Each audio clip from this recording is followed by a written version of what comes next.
तो आइए इस वीडियो में जानेंगे कि तुलसी पूजन घर में कैसे करना चाहिए प्रतिदिन, ताकि घर में सुख समृद्धि की वृद्धि होती रहे और सभी देवी देवताओं का आशीर्वाद मिलता रहे। तो देखिए, हमने हरा भरा तुलसी का पेड़ ले रखा है जो कि गमला में लगाया हुआ है। यदि आपके घर के आसपास अच्छी खासी जगह है तो आप वहां पर तुलसी लगा सकते हैं, और नहीं है जगह तो आप गमले में इस तरह से तुलसी लगा लीजिए और उनकी पूजा प्रतिदिन करना चाहिए, जिससे घर में क्या होता है, सुख समृद्धि की वृद्धि होती रहती है।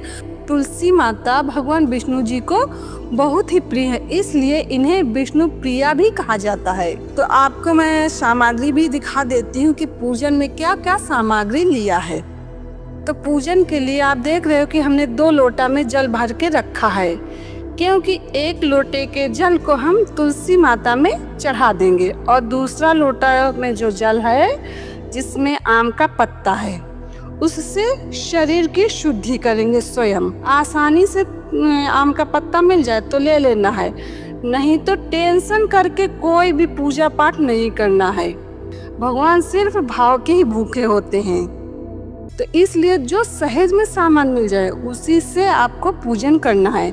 अगर आम का पत्ता नहीं मिलता है, कई बार होता है नहीं मिलता है, शहर में रहते हैं तो क्या करना है, जो पूजन वाला चम्मच होता है ना, उसी से शरीर की शुद्धि कर लेना है। तो आप देख रहे हो कि 2 दीपक हमने ले रखा है। क्योंकि 1 दीपक पूजन के पहले ही जला देंगे, ताकि सारा पूजन अग्निदेव की साक्षी में होगा, और जो दूसरा दीपक है उससे तुलसी माता की आरती करेंगे।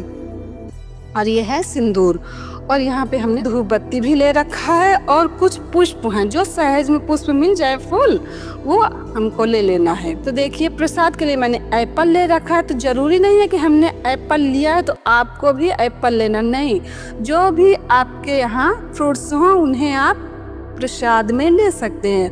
और कभी ऐसा होता है कि नहीं भी होते हैं, किसी कारण बस नहीं जा पाते हैं मार्केट, तो नहीं भी होते हैं, तो घर में अगर ड्राई फ्रूट्स रखे तो उनमें से कोई ड्राई फ्रूट्स लेकर के प्रसाद लगा लीजिए।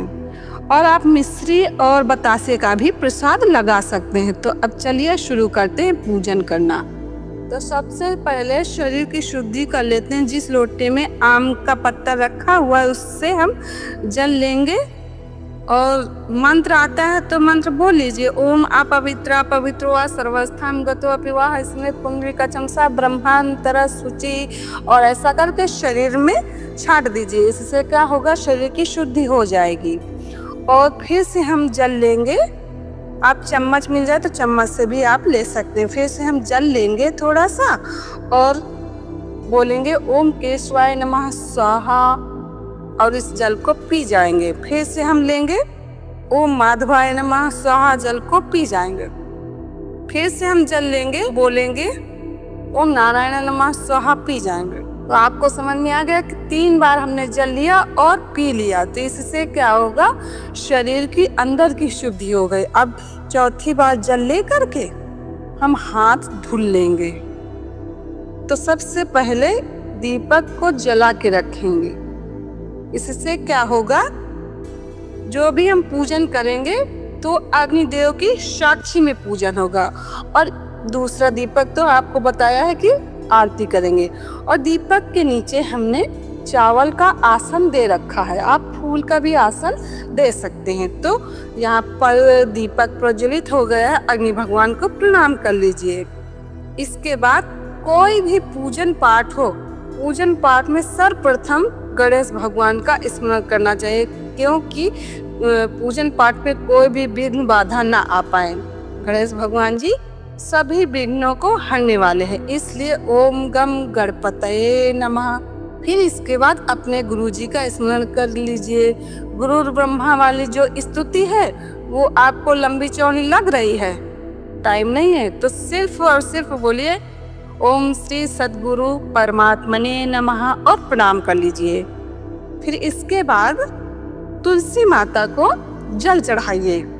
ओम तुलसी देव्यै नमः, ओम तुलसी देव्यै नमः, ओम विष्णु प्रियाय नमः, ओम तुलसी देव्यै नमः, ओम तुलसी देव्यै नमः। और जल को थोड़ा सा ऊपर चढ़ाते हुए ले जाना है। नीचे से शुरू करना है ऐसे, और जल को ऊपर की ओर ले जाना है।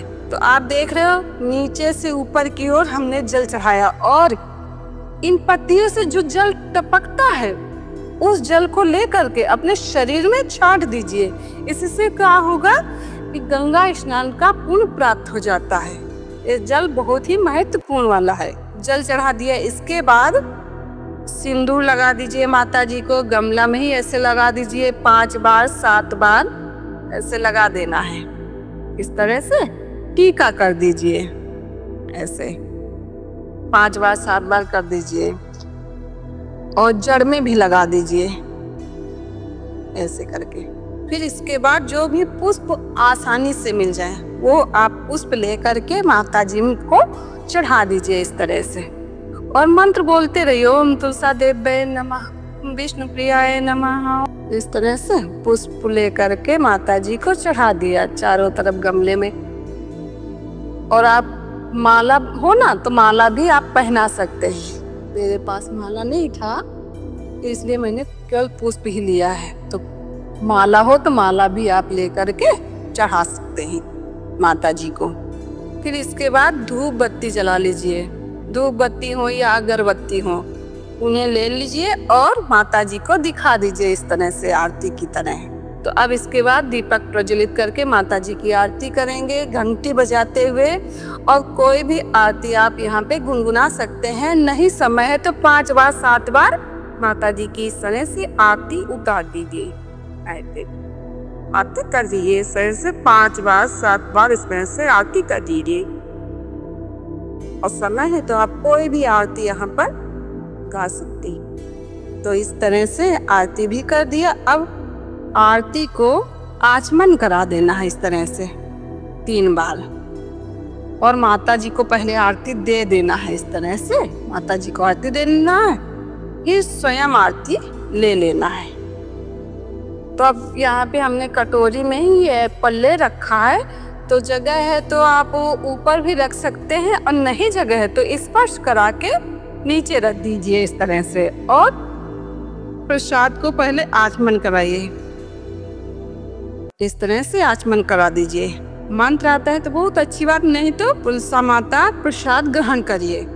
सिर्फ और सिर्फ भगवान भौके ही भूखे होते हैं। वैसे नियम है कि आंखों में बायां हाथ लगा लीजिए, और फिर दाहिने हाथ से जैसे हम कौर खिलाते हैं किसी बच्चे को या फिर स्वयं खाते हैं इस तरह से, ओम प्राणाय स्वाहा, ओम अपानाय स्वाहा, ओम उदानाय स्वाहा, ओम व्यानाय स्वाहा, ओम समानाय स्वाहा। तो इन 5 मंत्रों से भगवान को प्रसाद लगाया जाता है। तो इससे क्या होता है, भगवान जी प्रसाद ग्रहण कर लेते हैं। तो अब भावना कर लेना है कि तुलसी माता जी ने प्रसाद ग्रहण कर लिया है।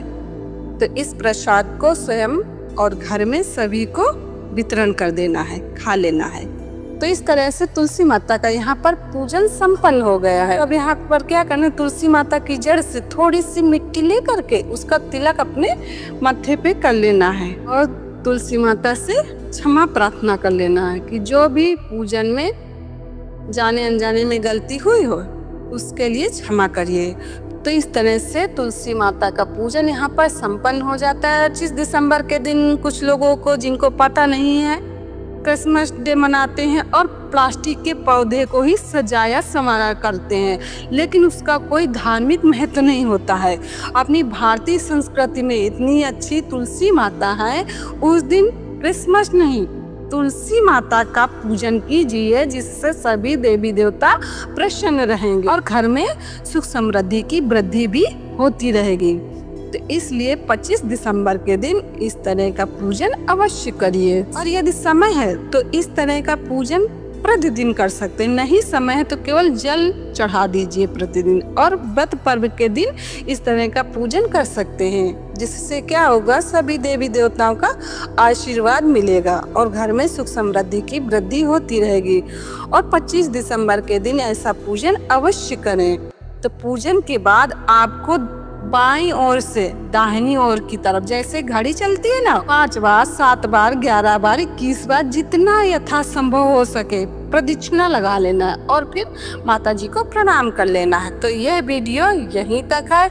यहीं पे मैं अपनी वाणी को विराम देती हूँ। जय श्रीमन नारायण।